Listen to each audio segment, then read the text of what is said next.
Hello friends, welcome to Mahamaya selection. और आप हमारे साथ जुड़ चुके हैं महामाया सिलेक्शन की इंग्लिश क्लास में। और आज हम कर रहे हैं आरबीआई ऑफिस अटेंडेंट इंग्लिश के प्रीवियस ईयर पेपर्स।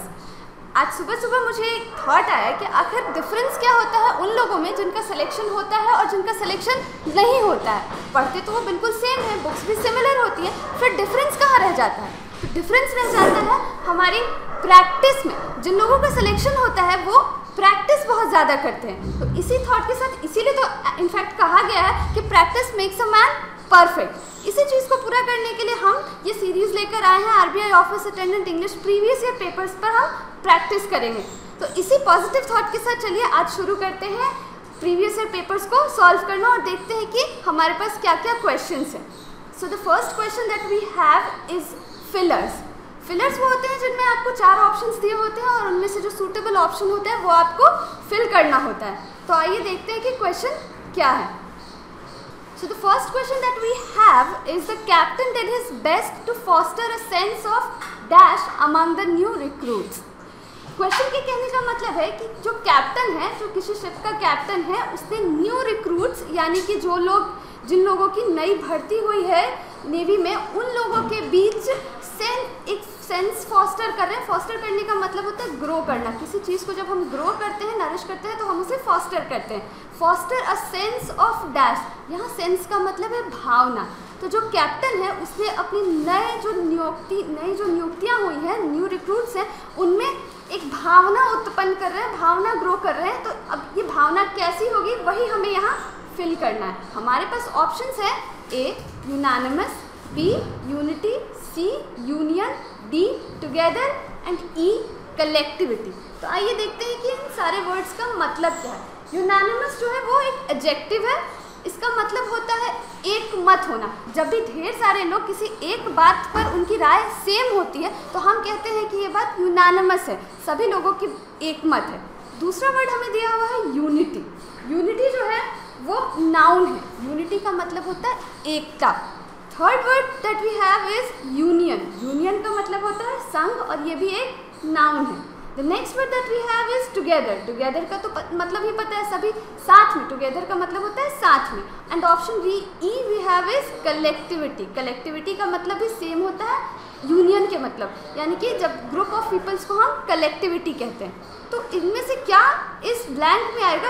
भावना क्या हो सकती है? इन सारे वर्ड्स में भावना क्या हो सकती है? भावना तो यूनिटी हो सकती है। यूनिटी एक नाउन है और वो कैसा नाउन है? एब्स्ट्रैक्ट नाउन है, यानी भाववाचक वो संज्ञा है। तो भावना जब भी होगी तो वो एकता की भावना होगी। यूनानिमस एकमत होना, एकमत तो कोई भावना है नहीं। यूनियन भी नाउन है लेकिन वो संघ है, संघ भी भावना नहीं है। भावना क्या होती है? एकता की भावना होती है।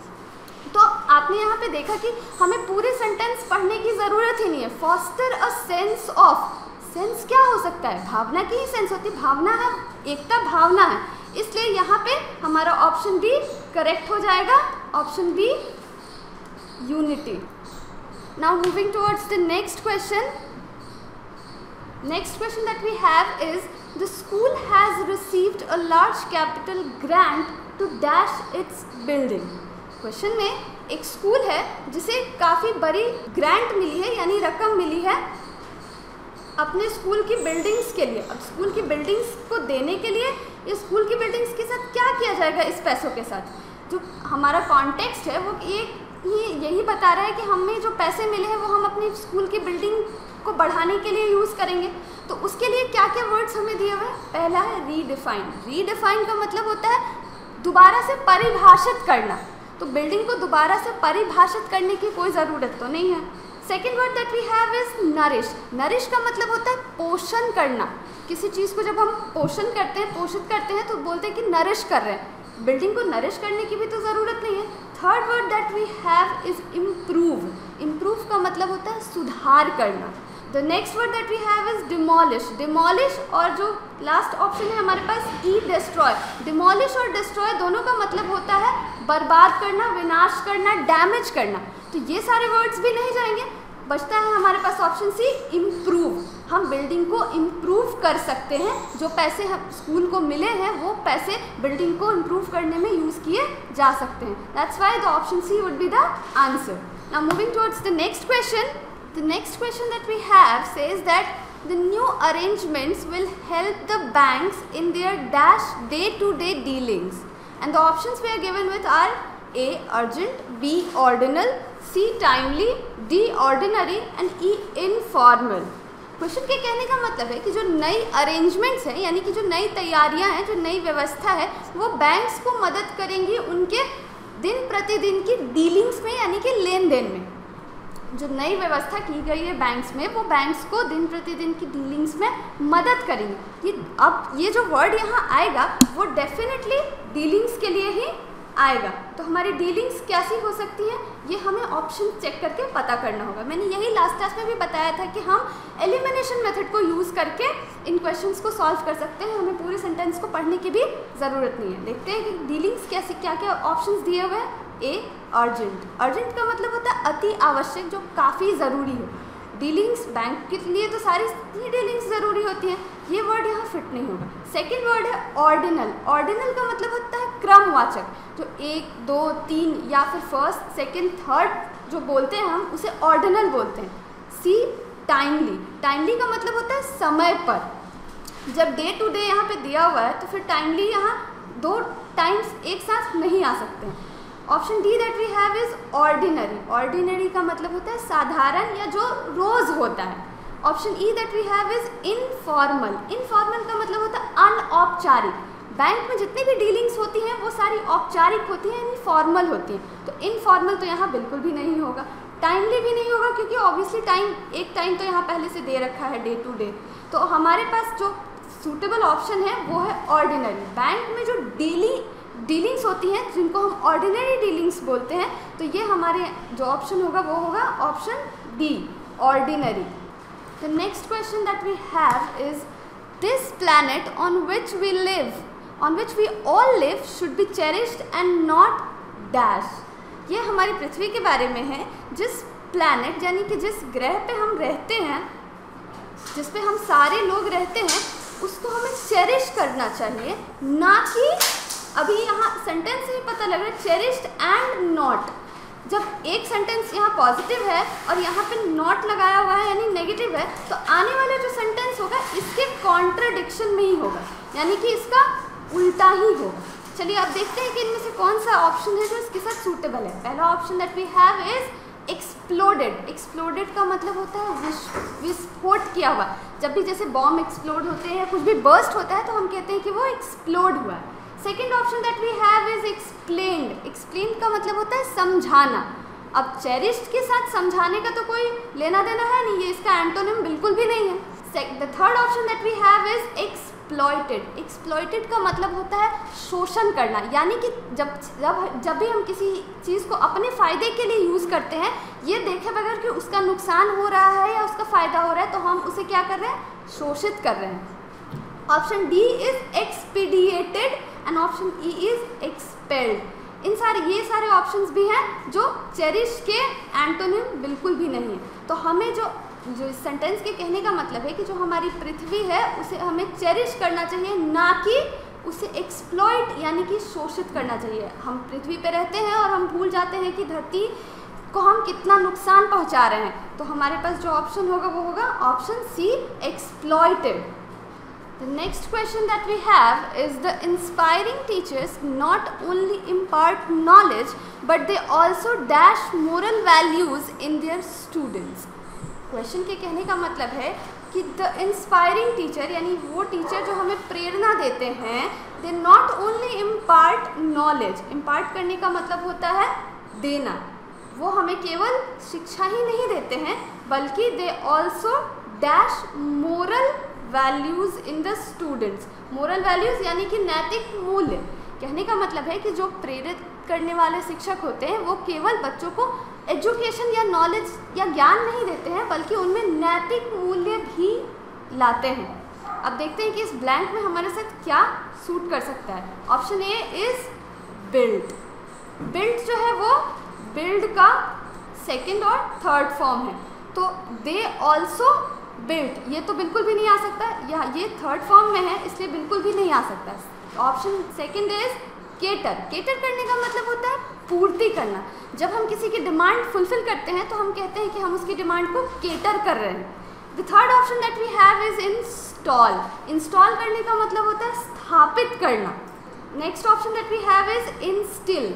इंस्टिल करने का मतलब होता है किसी के मन में कुछ अच्छा करने के लिए या किसी भी प्रकार के विचार को जब हम लाते हैं किसी के मन में तो हम कहते हैं that we are instilling any feelings. And the next option that we have is instigate. Instigate करने का मतलब होता है भड़काना, उकसाना या प्रोवोक करना।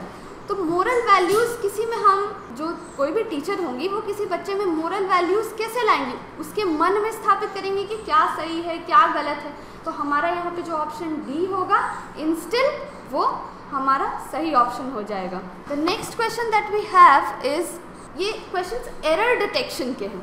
हमें एक पूरी की पूरी सेंटेंस दी हुई है और हमें बताना है कि उसके कौन से पार्ट में एरर है। इन सारे ये जो सेंटेंसेस दिए हुए हैं ये ए, बी, सी और डी 4 पार्ट्स में है और इसके 3 पार्ट्स में इनकरेक्ट दिया हुआ है और जो एक पार्ट है वही केवल करेक्ट है और उसी करेक्ट पार्ट को हमें पहचानना है। तो चलिए देखते हैं कि क्वेश्चन क्या कह रहा है। रेसिप्ट्स इज, वो हमारा पार्ट ए है। Needed to prove part B है। That an purchase of the part C है। लैपटॉप टेक प्लेस हमारा पार्ट डी है। क्वेश्चन तो पूरी की पूरी सेंटेंस है वो है receipts is needed to prove that an purchase of the laptop take place. Sentence को देखने से ही पता लग रहा है पहली ही लाइन में रेसिप्ट्स इज, रेसिप्ट जो है वो प्लूरल है और इसके साथ जो हमारा यहाँ पे ऑक्सिलरी वर्ब है ये सिंगुलर है। तो अगर हमारे पास रेसिप्ट्स है तो यहाँ पे आर होना चाहिए क्योंकि वर्ब जो है वो इसके अकॉर्डिंग होना चाहिए। तो पहली ही मिस्टेक जो हमें मिली है वो है रेसिप्ट्स इज, या तो रेसिप्ट इज या तो फिर रेसिप्ट्स आर। तो हमारा जो ए पार्ट है वो तो बिल्कुल गलत है। सेकंड में needed to prove, needed to prove यहाँ टू इन्फिनाइट है और इसके साथ बेस वर्ब लगा हुआ है तो ये तो बिल्कुल सही है, हमारा ऑप्शन बी सही है। Next that an purchase of the, ये जो आर्टिकल लगा हुआ है एन परचेज, ये तो काफ़ी बहुत ही जनरल सी बात है कि ए और एन किसके साथ हम लगाते हैं। दैट एन परचेज, एन तो यहाँ कभी होगा ही नहीं, यहाँ पे होना चाहिए the, that the purchase of the laptop take place. जब कोई बात यहाँ पास्ट की बात हो रही है तो फिर लैपटॉप के साथ हम टेक यानी कि बेस वर्ब नहीं लगा सकते, यहाँ पे टुक होना चाहिए। सो ये जो हमारा ऑप्शन सी है ये भी गलत क्योंकि इसमें एन लगा हुआ है जबकि यहाँ पे द होना चाहिए। और ऑप्शन डी, इसमें हमारा वर्ब गलत है तो इसलिए हमारे पास जो ऑप्शन सही बचता है वो है ऑप्शन बी यानी कि नीडेड टू प्रूव, ये लाइन बिल्कुल सही है। चलिए now moving towards the next question that we have, single mother could not cope up with a full-time job and parenting so she is hiring a nanny. Question में parts हैं single mother, part A, part B is could not cope up, part C is with a full-time job and part D is parenting so she is hiring a nanny. चलिए अब देखते हैं कि इसमें mistakes कहाँ हैं। Single mother, हम बात कर रहे हैं किसी एक सिंगल मदर के बारे में तो ये डेफिनेट है, हमें पता है कि हम किस सिंगल मदर के बारे में बात कर रहे हैं तो यहाँ पे डेफिनेट आर्टिकल आना चाहिए द सिंगल मदर। तो पहली मिस्टेक तो यहीं पे है कि यहाँ आर्टिकल नहीं है तो ऑप्शन ए तो गलत है। Could not cope up, cope के साथ अप नहीं आता है, cope always is followed by with, तो इसलिए ये वाला जो पार्ट है हमारा पार्ट बी ये भी गलत है। Now moving toward the next line, with a full time job and, इस वाले लाइन में कहीं कोई मिस्टेक नहीं है, with a full time job and next line is parenting so she is hiring a Naini, she is hiring a Naini नहीं होगा। जो सिंगल मदर है, जो अकेली माँ है, वो अपनी फुल टाइम जॉब के साथ मैनेज नहीं कर पाई, फुल टाइम जॉब और पेरेंटिंग यानी कि बच्चे की देखभाल भी करनी थी, वो उसे मैनेज नहीं कर पाए, इसलिए उन्होंने एक नैनी रख लिया। रख लिया। अब ये सेंटेंस जो होगा वो पास्ट में होगा, तो यहाँ पे होना चाहिए hired. So she hired a Naini. तो हमारा जो डी पार्ट है ये भी गलत है, यानी कि जो सही पार्ट है वो केवल सी है। Moving towards the next question is human beings can not survive in space without a suit to protect they. Now this is the question with trick. ये काफ़ी ट्रिकी क्वेश्चन है। इसमें हमें ये बताना है कि कौन सा पार्ट गलत है, ये नहीं बताना कि कौन सा पार्ट सही है। So the lines that we are provided with are human beings can not, second line is survive in, the third space without a, and the last is suit to protect they. इन 4 lines में हमें बताना है कि कौन सी line गलत है। Human beings can not बिल्कुल सही है, हम कोई फैक्चुअल डेटा बता रहे हैं, कोई फैक्चुअल चीज़ बता रहे हैं, तो कैन नॉट बिल्कुल सही होगा यहाँ पे। सर्वाइव इन स्पेस, स्पेस में सर्वाइव करना है इसलिए इन, ये भी बिल्कुल सही है। स्पेस विदाउट अ, ये भी बिल्कुल सही है। सूट टू प्रोटेक्ट दे, ये दे किसके लिए आया है? ये दे ह्यूमन बीइंग्स के लिए आया है। तो ये जो दे है ये गलत प्रोनाउन है, यहाँ पे themselves होना चाहिए। Human beings cannot survive in space without a suit to protect themselves, ना कि protect they. So the option that is incorrect is option D. बाकी की 3 जो options हैं A, B और C वो बिल्कुल सही है। So the next question is a sun and moon is often personified in poetry. शुरू में ही हम देख सकते हैं a sun and moon। ये जो sun के लिए आर्टिकल आया है a, sun के साथ हमें पता है कि sun डेफिनेट है, sun तो एक ही है, तो उसके साथ a कभी यूज़ नहीं होगा। हमें पता है कि हम कौन से sun के बारे में बात कर रहे हैं, तो यहाँ पे sun के साथ the होगा, the sun and moon। तो हमारा जो पार्ट ए है ये बिल्कुल गलत है क्योंकि यहाँ आर्टिकल गलत लगा हुआ है। Next part that we have is often. ये जो इज है ये किसके लिए आया है? ये आया है सन और मून दोनों के लिए। तो जब दो है यानी कि एक से ज़्यादा है यानी कि प्लूरल है, तो हमारे यहाँ जो ऑक्सिलरी वर्ब है इज, ये बिल्कुल गलत है। जब एक से ज़्यादा है तो यहाँ पे सन और मून के लिए आर आना चाहिए, अ सन एंड अ मून। आपकी जगह यहाँ पे होना चाहिए the sun and moon is की जगह पे यहाँ पे होना चाहिए are often personified in poetry. ये जो लास्ट लाइन है डी, पर्सोनिफाइड इन पोएट्री, ये बिल्कुल करेक्ट है। कहने का मतलब कि जो सूर्य और चंद्रमा है इनको अक्सर पोएट्री में जो है व्यक्तिगत किया, इनको डिफाइन किया जाता है, इनको अक्सर पोएट्री में डिफाइन किया जाता है।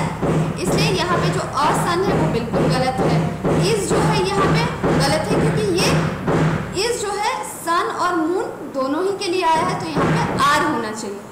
So the option that is correct is option D. Now moving towards the next question that we have is a special committee have been appointed to handling prisoners grievances। जो हमारा first part है वो है a special committee have been appointed to handling a special committee, ये बिल्कुल भी correct है। have been, अब ये have जो है ये किसके लिए आया है? कमिटी के लिए आया है। कमिटी क्या है? सिंगुलर है। अगर ये कमिटीज होती तो प्लूरल होता, और हैव जब भी यूज़ होगा तो प्लूरल के साथ ही यूज़ होगा। तो इसका जो वर्ब है ये बिल्कुल भी इसके अकॉर्डिंग नहीं है, यहाँ पे हैज़ होना चाहिए था। A special committee has been, या अगर ये हैव है तो यहाँ पे कमिटीज़ होना चाहिए था। तो इसलिए जो हमारा जो सेकेंड लाइन है हैव बिन, ये गलत है, यहाँ पे हैज़ बिन होना चाहिए। Now moving towards the next line, appointed to handling. To जो है वो हमारा इन्फिनिटिव है। इन्फिनिटिव के साथ हमेशा ही बेस वर्ब लगता है, और हैंडलिंग क्या है? जेरंड है। सो ये करेक्ट जो होगा वो होगा टू हैंडल, ना कि टू हैंडलिंग।